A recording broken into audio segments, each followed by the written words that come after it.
Welcome viewers. Today we will be discussing on the topic principle and methods of DNA sequencing. DNA sequencing is supposed to be one of the most important developments in the field of molecular biology, wherein the sequence of nucleotides which are present in a stretch of DNA or in a piece of gene is determined. This sequencing technology is in and around about 40 years since 1970.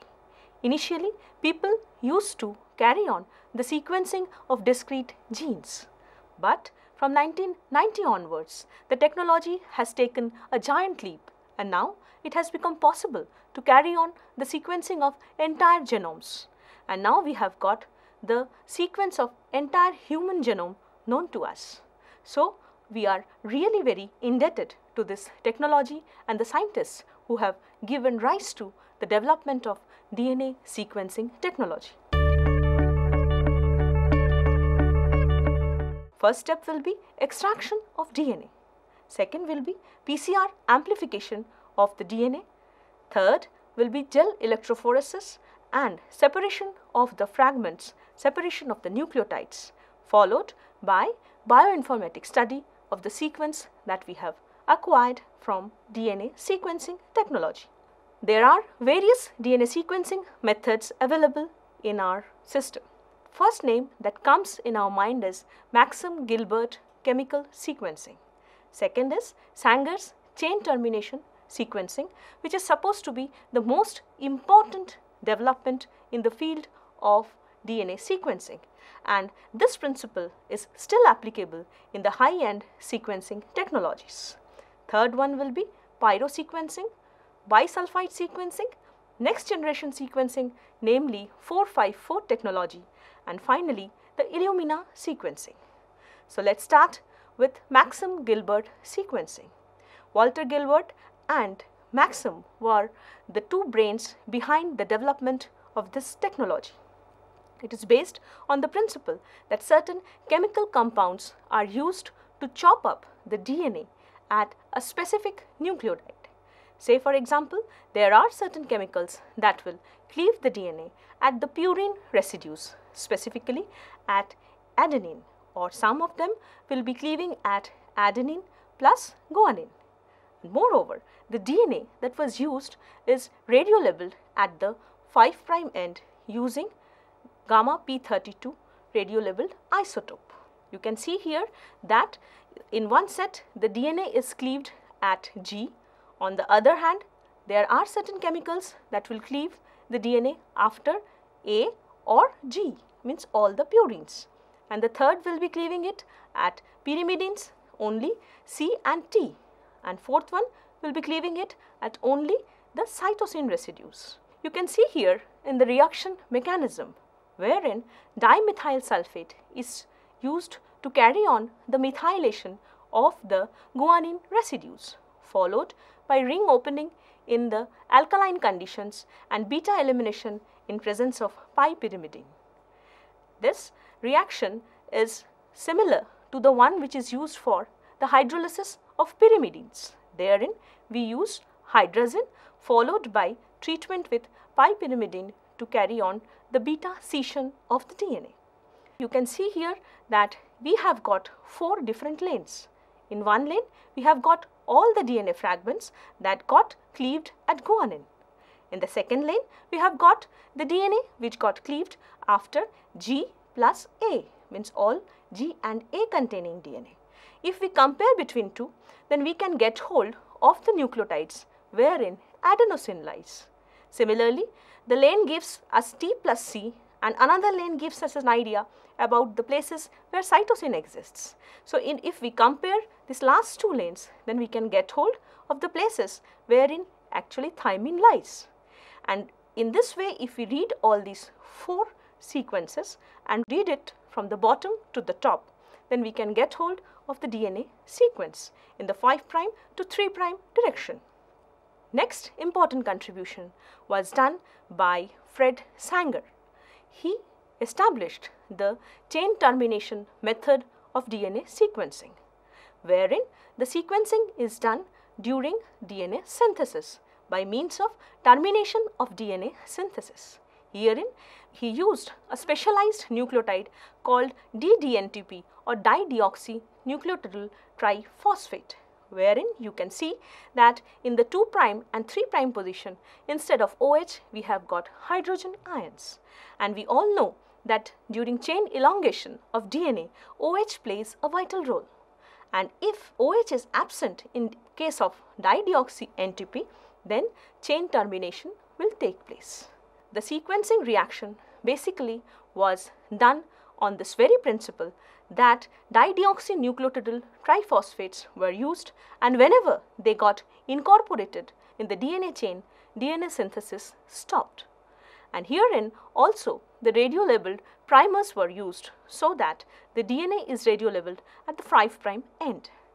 You can see here that the primer is radiolabeled at the 5' end, and the synthesis moves on from 5' to 3' direction.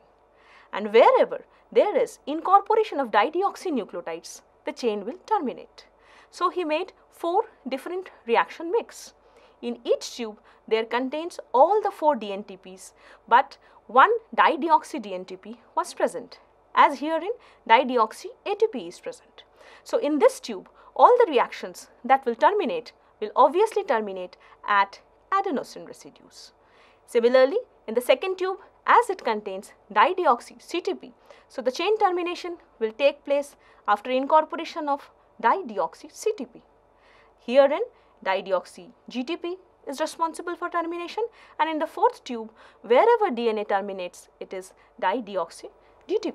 You can see the reaction how it was set. We used a template, a primer which was radiolabeled at 5' end was used, and the entire reaction was set wherein each tube contains all the 4 NTPs.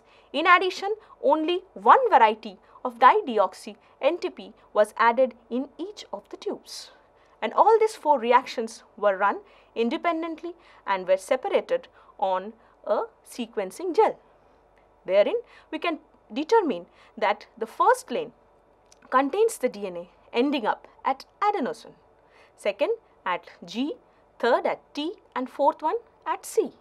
And if we start reading the sequences from the bottom to the top, as usual, we can get hold of the DNA sequence. Herein, DNA was visualized by carrying on autoradiography, as because the DNA was radiolabeled with gamma p32 ATP. The detection was initially done by radiolabeling of the primer. Nowadays, we use fluorescently labeled dideoxynucleotides. Means instead of primer, now we are using fluorescently tagged dideoxynucleotides. You can see here now the normal sequencing process has been replaced by cycle sequencing with the discovery of PCR. Now the sequenase enzyme has been replaced by a thermostable tagged DNA polymerase. Herein you can see that the sequencing reaction is carried on inside a thermal cycler or a PCR machine, and this is carried on for 25 cycles. Next, you can see that nowadays instead of running a slab gel, we can use capillary electrophoresis. And as because we are using all 4 different fluorescently tagged dideoxynucleotides, we can run all the reactions in single capillary instead of running 4 different lanes. The steps are, you have to purify the PCR product first, and second, set up the sequencing reaction, perform the cycle sequencing. Now, resolve the sequences fragments on a capillary electrophoresis and read the sequences in the order of the alignment or the addition of terminators. The fluorescent dyes that we are used are mostly rhodamin and fluorescent derivatives. So, what is done?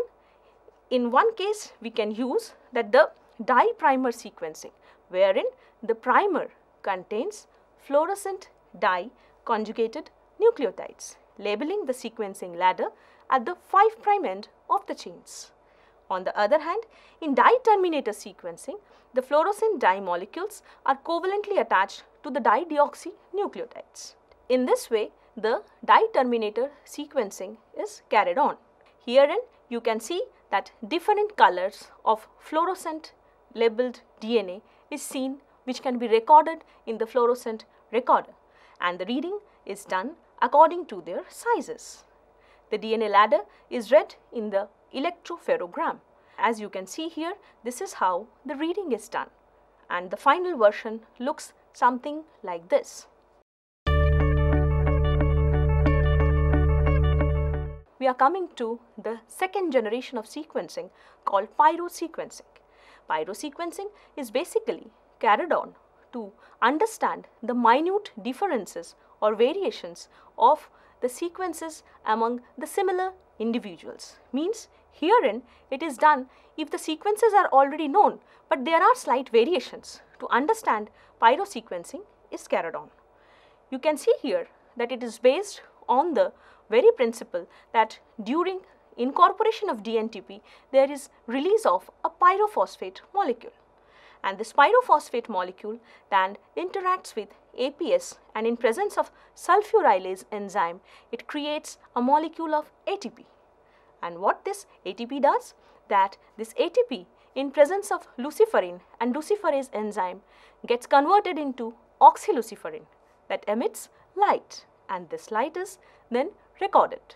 So, here in pyrosequencing, the DNA synthesis is carried on and each and every nucleotide is added one after other, and the recorder will read the emission of light corresponding to addition of a particular nucleotide. Thereby the sequence is understood, and the important step is that after addition of each class of nucleotide, the treatment is done with a pyrase to inactivate the unused DNTPs, and see how the sequence is read in pyrosequencing. And what we can see here, that we can read almost about 300 base pairs of sequences in pyrosequencing. Bisulfite sequencing. It is done to understand the methylation patterns inside a DNA, as because the bisulfite deaminates cytosine to convert into uracil. And what else? That methylated cytosine is not changed by bisulfite treatment. So, if we carry on the sequencing of a DNA before bisulfite treatment and after bisulfite treatment, then we can determine the cytosines which are methylated. So, the methylation pattern of a DNA can be understood clearly by the pattern of bisulfite sequencing. As you can see here, that the treated sequences, here the cytosine has been changed by uracil, and the rest of the 3 cytosines are remaining constant. It means these 3 cytosines which are unchanged during bisulfite sequencing are the methylated ones, and hence showing resistance to bisulfite sequencing. In 1990, to understand the evolution of life, to understand nature versus nurture concept, and to understand various causes of disease. That's why we started looking for next generation sequencing. There are many technologies available in the next generation sequencing. The most promising one is 454 technology, which was established by Life Sciences company. What are the applications of it? That it is used for sequencing of whole bacterial genomes in a single run can be done, and sequencing genomes of the individuals can be done very easily. Metagenomic studies were done very nicely. What is done in 454 technology? The DNA is sheared into 300 to 800 base pair fragments, and its ends are polished and it is made blunt-ended. After that, adapters are added to each of the ends. The DNA is made single-stranded. One adapter contains biotin, which binds to the streptavidin-coded beads, as you can see here. And the ratio of the beads to the DNA molecules is controlled so that most beads get only one single DNA attached to it. Then oil is added to the beads to make an emulsion, and PCR is done to make many copies of one type of DNA. After that, what you can see here, that this PCR amplified product is introduced inside a picotiter plate, and the size of the picotiter plate is so that it can incorporate a single bead only. And then the pyrosequencing enzymes are attached to these beads, and added nucleotides are read with the help of a reader using fiber optic chips, and a CCD camera records the light emitted from each of the wells. Thereby we can get over and get hold of the sequence of the DNA. Here the principle is based on pyrosequencing technology is basically working. Illumina sequencing, which is carried on very often nowadays. Here we prepare the genomic DNA sample first. Next, it is attached to the surface of a slide. Then we add a unlabeled nucleotide and enzyme to initiate solid phase bridge amplification. Means the two ends of the DNA are added to the adapters and PCR amplification is done. The fragments become double-stranded and denature the double-stranded molecules. Then finally complete amplification is done, and we determine the bases, image of the bases are taken, and then the second base is determined. Shotgun sequencing is also a very promising technology. Herein the DNA is broken up randomly into smaller fragments, and dideoxy method produces the reads. And finally we need to overlap these reads. As you can see that we have fragmented the DNA, and each fragment is cloned inside a vector, and then they are transformed into a bacteria, and further each clone is sequenced separately. Those sequences are to be aligned properly to make it continuous. In shotgun sequencing, the most challenging job was to add these sequences or to overlap the sequences to get hold of the entire sequence. And to carry on this, initially chromosome walking was done. But now chromosome walking has got certain limitations, as because we have got certain pieces of DNA where there are chances of repeats, and that's why there lies the problem. So we need to have certain programs or certain softwares which can assemble those sequences. So the programs that are being used are PHRAD/PHRAP programs were developed by Phil Green and collaborators at Washington University, St. Louis. They initially developed the softwares which can very efficiently align the sequences and make it a continuous read. And finally, the PHRAP first examined all the reads matching the words, and then it were aligned together. This technology is really working nicely to carry on the sequencing of larger genomes, and we are in a position, we have already gone through the Human Genome Project. So in today's lecture, we have discussed the importance of DNA sequencing. We have gone through Maxim-Gilbert sequencing principle. We have understood the Sanger's dideoxy method of DNA sequencing technology. We have also highlighted on pyrosequencing and bisulfite sequencing, 454 technology, and we have also elaborately studied the Illumina sequencing, and finally the softwares that are used to add these sequences. Thank you.